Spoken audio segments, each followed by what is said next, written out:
apa yang dikerjakan tidak akan membawa manfaat dalam kehidupan. Maka saya berkata kepada para suami yang hadir pada saat ini, bertakwalah kepada Allah Subhanahu wa taala. Jangan biarkan dosa hadir di rumah tangga karena peran Anda yang mungkin terbawa sampai dengan menghadap kepada Allah Subhanahu wa taala. Bismillah. Assalamualaikum warahmatullahi wabarakatuh. Assalamualaikum warahmatullahi wabarakatuh. Pak Ustadz, saya seorang ibu rumah tangga dan mempunyai anak dan suami. Ya sudah pasti disebut ibu karena ada anak, ya. Dalam rumah tangga pasti ada suami. Demikian sebaliknya. Baik, suami saya bekerja dengan cara tidak halal dan jauh dari agama. Tadi saya terangkan tadi malam, itu sudah otomatis. Halal itu lawannya haram. Halal itu soleh, haram itu salah. Orang kalau banyak mengerjakan yang halal, banyak solehnya, salahnya akan turun. Maka yang soleh ini, jika kemudian diolah dan masuk ke dalam tubuh kita, suami bawa harta yang halal, dibawa ke rumah, dimasak oleh istri, jadi makanan, dibelikan pakaian, dipakai di tubuh, jadi energi, muncul keberkahan di situ. Karena itu halal itu lekat dengan keberkahan. Di antara nama lain berkah itu tayyib, jamaknya tayyibat. Karena itu ketika seorang suami diminta mencari nafkah, diminta mencari dengan cara yang halal. Kalimat halal pertama dalam Al-Quran disandingkan dengan kata tayyib. Quran surah kedua ayat 168. Ya ayyuhan nasu kulu mimma fil ardi halalan tayyiban. Hei semua manusia, tanpa kecuali. Disebutkan manusia dengan kata nas, mencakup konteks komunalnya, kehidupan sosialnya. 241 kali disebutkan dalam Al-Quran. Bahkan dimulai dengan kata ayyuha, 150 kali disebutkan dalam Al-Quran. Ayyunya munada, hanya tanbih. Ayyunya berfungsi taukid di situ. Taukid itu penguat, tanbih itu pengingat. Disahkan kalau kita terjemahkan dengan ilmunya, Allah ingin mengatakan, ya ayyuhan nas, hei semua manusia. Pakai ya lagi, linida'il qarib mutawassit wal ba'id, untuk menyeru yang dekat, yang menengah, yang jauh. Disebutkan 361 kali dalam Al-Quran. Hei semua manusia tanpa kecuali, dekat, menengah, ataupun jauh. Aku tegaskan, aku ingatkan, kata Allah, silahkan kau menyebar di bumi untuk mencari makan, cari kebutuhan, silahkan kerja. Saya sering katakan yang menggunakan rumus di balaghah, dzikrul ba'di yuradu bihil kullu. Disebutkan sebagian yang dimaksud keseluruhan. Di bahasa Indonesia diserap menjadi rumus sinekdok pas pro toto. Hukum sebaliknya disebut sinekdok totem pro parte. Disebutkan keseluruhan yang dimaksud sebagian. Silahkan cari makan. Anda kan kalau ditanya, papa mau kemana? Mencari sesuap nasi. Padahal kan yang dihasilkan tidak sesuap. Sepiring, sebakul, kan? Tambah yang lain. Ya, silahkan Anda bekerja untuk bisa makan. Silahkan kerja untuk bisa berpakaian. Cuman kata Allah, menyebarlah di tempat yang bisa engkau jangkau. Pakai min ditab'id, mimma fil ardi. Dari min dan ma disatukan menjadi mimma. Minnya tab'id. Tidak harus keliling bumi semua. Capek Anda. Ya, sebagian tempat yang bisa dijangkau di bumi, silahkan Anda jangkau itu. Ya, kalau nggak dapat di Kota Baru Parahyangan, pergi ke Bandung sana. Nggak dapat di Bandung, nyebar lagi mungkin di kabupaten. Nggak dapat mungkin di Sukabumi, hubud dunia. Ya. Nggak dapat di Sukabumi, mungkin di Cianjur. Nggak dapat di situ, mungkin ada di Sumatera. Mungkin ada di Kalimantan. Mungkin di Papua. Mungkin nyebrang ke Malaysia. Silahkan. Yang penting bisa kita jangkau. Cuma kata Allah, halalan. Nah yang menarik, tayyiban. Cari dengan cara yang halal. Kemudian belanjakan itu pada yang tayyib. Ya, di antara makna tayyib itu, sesuatu yang lekat dengan keberkahan. Bagi orang beriman, halal itu nggak ditanya lagi. Tapi tayyibnya yang penting. Sehingga tayyib menjadi jama' bagi orang beriman. Karena orang beriman itu sudah pasti mencari yang halal dan akan mengumpulkan banyak yang berkah. Ketika pindah kepada ayat orang beriman mencari nafkah itu, bekerja untuk mendapatkan harta, maka halalnya dibuang karena iman otomatis mencari yang halal, tayyibnya dijamakkan jadi tayyibat. Pindah ke ayat 172 di surah yang sama Al-Baqarah. Naik ke kiri agak sedikit ke atas. Ya ayyuhalladzina amanu, redaksinya sama nih. Kulu, sama persis. Bedanya min tayyibati ma razaqnakum. Hei semua orang-orang yang telah beriman. Kata Allah, silakan bekerja juga. Jadi beriman pun tidak menghilangkan dan menepikan ikhtiar kita untuk bekerja. Ini bukan karena sudah beriman gak usah kerja. Ya Allah, saya kan sudah beriman, cukup tahajud, mas datang. Cukup puasa misalnya, gaji langsung diberikan. Gak ada. Ya, gak ada Allah mengutus malaikat untuk ngasih gaji.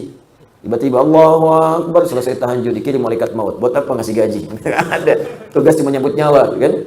Baik, Anda kerja berikhtiar. Dari situ min thayyibat. Perhatikan, halalnya tidak disebutkan, thayyibnya dijamakkan. Ini menunjukkan orang beriman itu lebih melihat pada kualitas bukan kuantitas. Ini bagi orang beriman itu nggak akan berpikir, nggak harus mau mengumpulkan harta, banyak, pengen. Bukan keinginan, tapi kebutuhan. Apa yang dibutuhkan, itu yang didapatkan. Berkah yang dicari. Kalau sudah berkah, maka hidup itu jadi nikmat. Apa itu berkah? Ziyadatul khair. Ziyadatul khair. Semakin tinggi iman, maka akan semakin meningkat takwa. Karena itu iman seringkali disandingkan dengan takwa. Imma takwanya di depan atau di akhir. Contoh yang takwanya di depan. Al-Baqarah ayat 2 sampai dengan 3 dan seterusnya. Dzalikal kitabu la raiba fihi hudal lil muttaqin. Siapa orang muttaqin ini? Teruskan ayat 3-nya. Alladzina yu'minuna bil ghaib. Takwa disandingkan dengan iman. Kadang-kadang iman duluan, kemudian takwa. Apa contohnya? Misal Ali Imran ayat 102. Ya ayyuhalladzina amanu taqullaha haqqa tuqatih. Ya ayyuhalladzina amanu, selalu kemudian iman, setelahnya takwa. Iman, setelahnya takwa. Sekarang perhatikan, ketika imannya naik, takwanya meningkat, maka Allah merubah bentuk thayyibat menjadi barakah. Buka Quran surah ke-7 ayat 96. Walau anna ahlal qura amanu wattaqau la fatahna 'alaihim barakatin minas samai wal ard. Bukan thayyibat lagi, tapi barakah. Langsung nilai kebaikannya. Kata Allah, kalau hambaku mampu meningkatkan iman dan naik levelnya kepada takwa, takwanya makin meningkat, maka aku buka pintu keberkahan. Langsung, ini gak capek lagi. Gak pergi lelah, capek, panas keringat. Tidak. Dibuka pintu langit dan bumi untuk memberikan keberkahan kepadanya. Kalau berkah sudah dibuka, sudah. Semua baik muncul. Baik semua muncul. Di rumah tangga baik, sehingga cenderung tidak banyak masalah. Nafsu tertekan, sehingga kebutuhan yang dibutuhkan, bukan keinginan yang ingin diraih. Kalau sudah seperti itu, hidup nikmat. Karena nggak ada tuntutan berlebihan untuk bisa mencukupkan kehidupan dunia dengan cara yang tidak wajar. Karena itu takwa selalu bersanding dengan solusi. Perhatikan kalimatnya. Ketika takwa naik, persoalan selesai. Rezeki datang, bahkan dari sisi yang tidak diduga. Quran surah ke-65 ayat 2 sampai 3. Wa may yattaqillaha yaj'al lahu makhraja wa yarzuqhu min haitsu la yahtasib.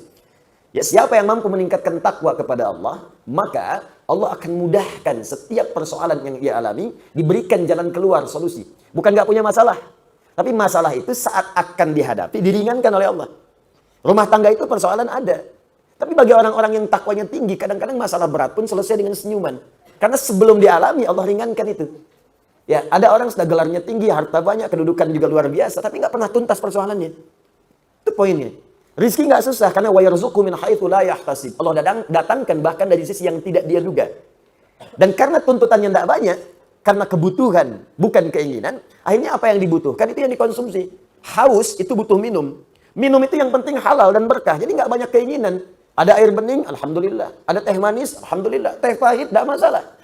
Tapi kalau keinginan banyak, untuk menghilangkan haus saja, butuh misalnya buah naga di jus. Subuh-subuh nyarinya susah. Jalan ke Sukajadi. Kan belum buka, ditungguin. Sampai siang belum buka juga. Sampai sore belum buka juga. Ternyata orangnya sedang pergi ke Jakarta. Ya. Capek tuntutannya. Nah, itu yang dimaksudkan di ayat-ayat yang lain. Bahkan nanti takwa lekat dengan banyak kebaikan. Pengen bahagia, takwa. Al-Baqarah di akhir ayat 189. Wattaqullaha la'allakum tuflihun. Jadi turunannya banyak. Sebaliknya, orang yang menjauh dari yang halal, maka otomatis yang haramnya itu akan naik. Kalau yang haram naik, salahnya yang muncul. Tadi, halal naik, soleh muncul. Salah tenggelam. Sebaliknya, haram yang naik, halal tenggelam. Salahnya banyak muncul. Karena tadi iman bersanding dengan takwa, amalan takwa itu amal soleh. Kadang bentuknya ibadah ritual. Karena itu sholat bagian takwa, ya, puasa bagian takwa. Tadi, dzalikal kitabu la raiba fihi hudal lil muttaqin. Apa amalannya? Alladzina yu'minuna bil ghaib wa yuqimunas shalah. Salat amalan takwa, puasa amalan takwa. Karena itu puasa lekat dengan takwa. Quran surah kedua ayat 183. Ya ayyuhalladzina amanu kutiba alaikumus shiyam kama kutiba alal ladzina min la'allakum taqwa. Umrah haji bagian dari takwa. Al-Baqarah 197. Al-hajju ashhurun ma'lumat faman farada fihinna al-hajja fala rafatha wala fusuqa wala jidala fil hajj wa ma taf'alu min khairin ya'lamuhu Allah wa tazawwadu fa inna khairaz zadi taqwa. Itu amalannya. Makanya orang kalau hartanya bagus, makannya benar, kebutuhannya pada yang baik-baik, itu sholatnya enak. Nggak disuruh pun cepat itu. Tahajud bisa bangun, duha bisa dikerjakan, ngaji bisa enak, infak bahkan pun bisa masih keluar. Indah, puasa jalan. Sebaliknya, harta haram itu berpengaruh nanti pada peningkatan kesalahan dan kemalasan dalam beribadah. Sholat sudah mulai nggak nyaman. Ya, jauh. Puasa apalagi. Jangankan yang sunnah, Ramadan pun kadang-kadang sudah jadi persoalan. Kapan Ramadan tiba? Nggak terasa ya mas, sebulan lagi. Kok cepat amat ya? Ya, kebalik tuh. Orang takwa, nunggu sholat itu, baru sholat subuh, udah nunggu zuhur.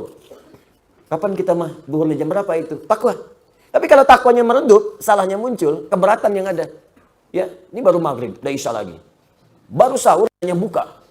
Hari ini buka jam berapa? Gitu. Nah, jadi hal-hal semacam ini Bapak Ibu sekalian itu sudah wajar. Karena itu jauhi perbuatan maksiat, jauhi yang haram-haram, dekatkan diri kita pada yang halal. Sekarang apa kasus di pertanyaan ini? Ya ini tadi yang saya katakan jauh dari agama sudah otomatis karena yang didapatkan yang haram, maka agama tidak akan jadi bagian prioritas dalam aktivitasnya. Ya cuma saya beri catatan ya, kalau nanti menuliskan seperti ini, tolong diberi tanda kurung, dirinci aja kira-kira pekerjaannya apa gitu. Ya kadang-kadang kesimpulan tertentu dari pribadi kadang agak berbeda gitu pemahamannya. Karena ini dituliskan insya Allah tidak akan terbuka. Pertanyaan saya, bagaimana membimbing suami supaya dekat ke agama? Ya bimbing. Dan apakah saya harus bekerja dan meninggalkan anak-anak untuk memperoleh rezeki yang halal, tapi suami tidak mengizinkan? Apa yang harus saya perbuat Pak Ustadz? Dan apa saya menuruti suami atau saya coba untuk bekerja? Pertama, pasti ada hikmah di balik setiap kejadian yang Allah tetapkan untuk kita lalui. Tidak mungkin suami ibu dipasangkan dengan ibu atau ibu juga demikian kecuali di balik itu ada hikmah kebaikan.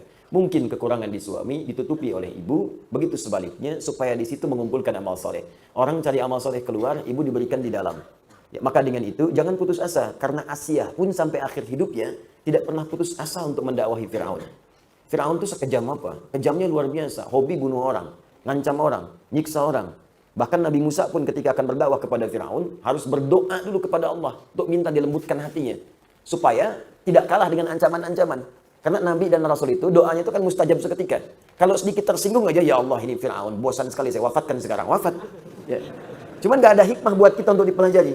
Karena itu beliau berdoa, Rabbi syrahli sadri wa yassir li amri wahlul 'uqdatam min lisani yafqahu qauli. Itu doa mustajab, ya doa yang diperintahkan dan diisyaratkan dalam Al-Quran. Karena perbuatan setiap nabi sebelum-sebelumnya, jika dia berisi informasi memiliki lafaz yang umum, artinya petunjuk bagi kita saat ini untuk bisa kita amalkan dalam kehidupan. Karena itu seringkali diakhiri dengan redaksi-redaksi contoh bagi orang-orang di masa depan yang dikumpulkan kemudian pada Nabi Muhammad SAW, dilengkapi dan diajarkan kepada kita. Karena itu ketika Allah mengisahkan kisah Nabi Ayub, ujungnya ditutup wa dzikra lil abidin. Jika ada hamba-hamba yang soleh, sama sakit seperti Ayub, amalkan amalan Ayub, maka aku akan sembuhkan ia seperti aku menyembuhkan Ayub alaihissalam. Itu di Quran surah ke-21 ayat 83 sampai 84. Jika Anda berbisnis misalnya, ya bekerja, disakiti orang, dijahili orang, sampai ingin ada yang menyingkirkan, menyungkurkan Anda, amalkan amalan Nabi Yunus alaihissalam. Jika ada yang mengatakan seperti itu, kata Allah, maka saya akan selamatkan dia. Wa kadzalika nunjil mu'minin. Jika ada orang beriman mengamalkan amalan zikir seperti Yunus alaihissalam, aku akan berikan keselamatan dan kesuksesan yang sama seperti aku berikan kepada Yunus. Karena itu yang pertama, apa yang harus ibu kerjakan, jangan putus asa. Mungkin di situ ada bagian pahala terkumpul untuk mendapatkan surga yang ibu dambakan. Alhamdulillah. Pertama berdoa kepada Allah Subhanahu wa taala. Bangun malam, tunaikan tahajud. Selepas tahajud, bersujud, minta kepada Allah Subhanahu wa taala. Ya Allah, tidaklah engkau titipkan suami saya ini kepada saya kecuali ada hikmah kebaikan. Alhamdulillah engkau titipkan kepadaku bukan pada perempuan-perempuan lain. Ya Allah, lapangkan jiwaku supaya tidak menjadikan apapun yang terjadi padanya sebagai beban kepadaku, tapi bagian dari nilai-nilai ibadah kepadamu untuk mendapatkan bekal pahala sebelum pulang kepadamu. Ya Allah, lapangkan jiwaku sehingga ketika menerima kalimat-kalimat yang tidak berkenan, bisa lapang semua hati ini dan bisa diobati dengan kalimat-kalimat yang baik. Berdoa yang baik. Ini bagian yang pertama. Boleh Anda bacakan Rabbi syrahli sadri wa yassirli amri wahlul 'uqdatam min lisani yafqahu qauli. Ya Allah, dengan rahmat-Mu yang menyayangi setiap hamba-Mu, dengan petunjuk-Mu yang Kau janjikan memberikan kebahagiaan setiap hamba-Mu, maka aku memohon kepadamu ya Allah yang tidak pernah menyalahi janjinya. Ya Allah, mohon berikan petunjuk kepada suami saya. Ya Allah, mohon lembutkan suami saya. Ya Allah, Engkau yang dengan rahmat-Mu melebihi murka-Mu. Engkau yang menginginkan hamba-Mu mendapatkan surga-Mu. Kami mohon ya Allah, jangan biarkan keluarga kami terjerembab pada hal-hal yang Engkau haramkan. Minta kepada Allah, doa dulu. Doa. Malam minta. Ya, setelah itu apa yang terjadi? Kemudian duduk pelan-pelan. Sampaikan dengan cara-cara yang baik. Ya, tegaskan kepadanya pelan-pelan. Apa yang dihasilkan seperti ini, toh pada akhirnya semua kita akan kembali kepada Allah Subhanahu wa taala. Ada saatnya kita akan pulang.